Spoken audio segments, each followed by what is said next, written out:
This piece of content is taken from the book How to Win Friends and Influence People by Dale Carnegie. So let's begin with the content. How to interest people.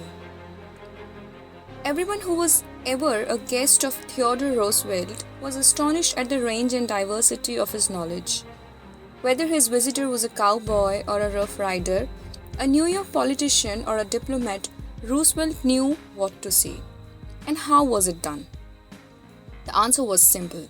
Whenever Roosevelt expected a visitor, he sat up late the night before, reading up on the subject in which he knew his guest was particularly interested. For Roosevelt knew, as all leaders know, that the royal road to a person's heart is to talk about the things he or she treasures most. The genial William Lyon Phelps, essayist and the professor of literature at Yale, learned this lesson early in life. When I was 8 years old and was spending a weekend visiting my aunt Libby Lindsay at her home in Stratford on the Housatonic, he wrote in his essay on human nature.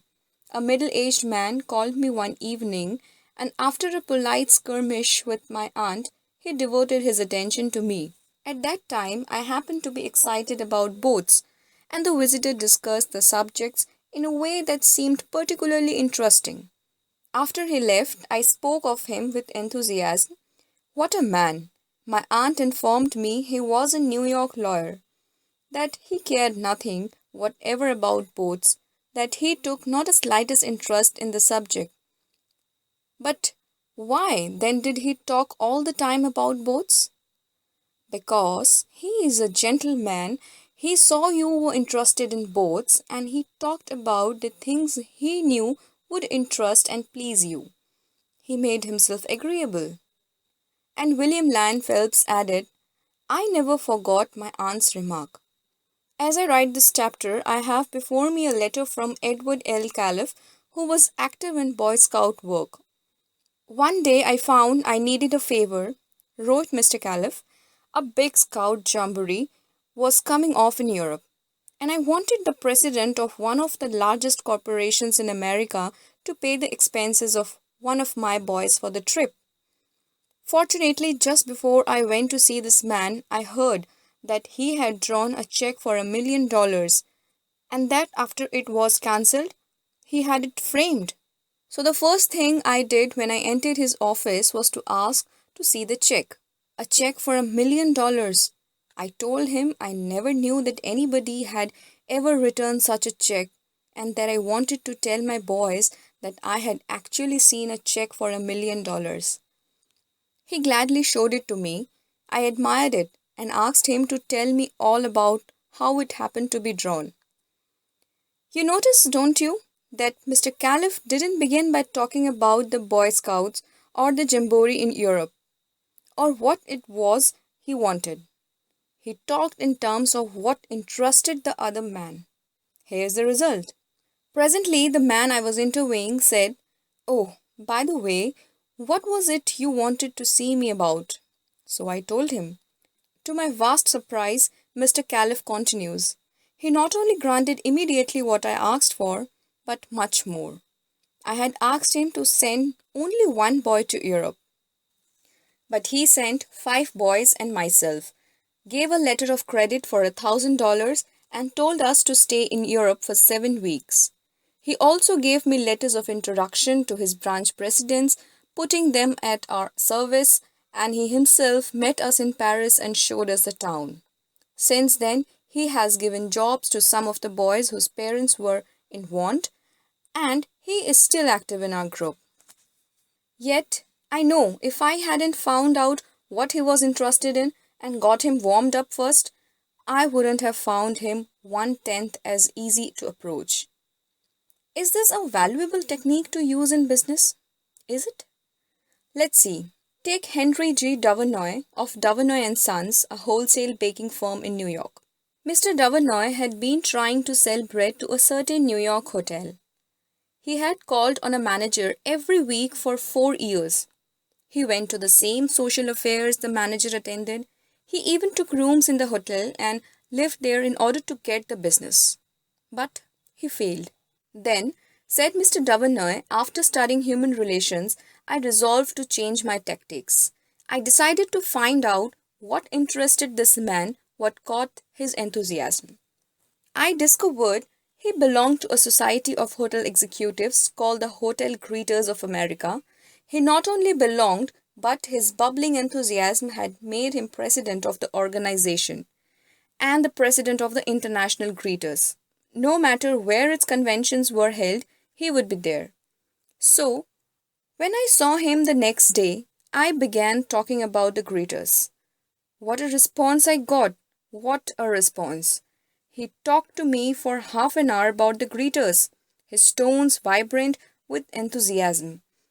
I could plainly see that this society was not only his hobby, it was the passion of his life. Before I left his office, he had sold me a membership in his organization. In the meantime, I had said nothing about bread. But a few days later, the steward of his hotel phoned me to come over with samples and prices. "I don't know what you did to the old boy," the steward greeted me, "but he sure is sold on you. Think of it. I had been drumming at that man for 4 years trying to get his business. And I had still be drumming at him if I hadn't finally taken the trouble to find out what he was interested in and what he enjoyed talking about. Edward E. Harriman of Hagerstown, Maryland, chose to live in a beautiful Cumberland Valley of Maryland after he completed his military service. Unfortunately, at that time, there were few jobs available in the area.